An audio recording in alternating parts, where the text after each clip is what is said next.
मित्रांनो नमस्कार, मी संदीप आगाव. तर मित्रांनो आपण प्युअर गावरान कुक्कुटपालनावरती काम करतोय. तर बऱ्याच दिवसापासून व्हिडिओ टाकतो आणि एक गोष्ट आहे की ज्यांना ब्रूडिंग करायची असते त्यांना नॉलेज नसतं जास्त प्रमाणात. तर कशा पद्धतीने करायचं बरेच जण कमेंट करत असतात, ब्रूडिंग कशी करायची. तर माझी जी ब्रूडिंग आहे फार्मची ती कशा पद्धतीने केली हे थोडक्यात तुम्हाला दाखवतो. आणि तशा पद्धतीने जर तुम्ही केलं तर आपलं पक्षी सेट होऊ शकतो आणि एक महिनाभर आपला पक्षी सांभाळायचा असतो. त्यातले त्यात आपला जो पक्षी असतो तो एक महिनाभर ब्रूडिंगमध्येच असतो कारण तो प्युअर गावरांचा असतो. म्हणून तो कसा सेट करायचा, कशा पद्धतीने करायचा, काय इथून पुढे पूर्ण माहिती येणार आहे. आणि कशा पद्धतीने सेट केला आहे, कशा पद्धतीने केलं आहे थोडक्यात बघा पाठीमागं. तर याच्यामध्ये आपण पक्षी ठेवलेले आहेत, याच्यामध्ये पण ठेवलेले आहेत. तर याच्या खाली बघा इथं पक्षी आहे, याच्या खाली आपण लाईट लावलेली.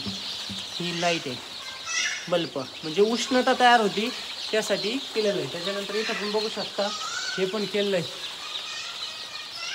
अशा पद्धतीने तुम्ही करू शकता.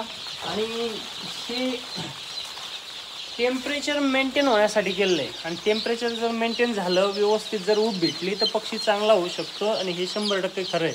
त्याच्यामुळं तुम्हाला जर कोणाला ब्रूडिंग करायची असेल आणि प्युअर गावरान कुक्कुटपालन करायचं असेल तर त्यांना आपण पूर्ण सपोर्ट करतो. यूट्यूब, इंस्टा, फेसबुक या सगळ्या माध्यमातून. आणि ट्रेनिंग पण पुढच्या महिन्यात चालू करणार आहे. फार्मचं स्ट्रक्चर पण लवकरच उभं होतं आहे. फक्त ब्रूडिंग व्यवस्थित करा आणि पक्षी व्यवस्थित तयार करा. काही अडचण असेल कमेंट करा. आणि हे सगळं पूर्ण मॅनेजमेंट एक महिनाभर तुम्हाला आपल्या यूट्यूब चॅनलच्या, फेसबुकच्या आणि इंस्टाग्रामच्या माध्यमातून तुमच्यापर्यंत पोहोचत आहे. काही अडचण असेल कमेंट करा. धन्यवाद.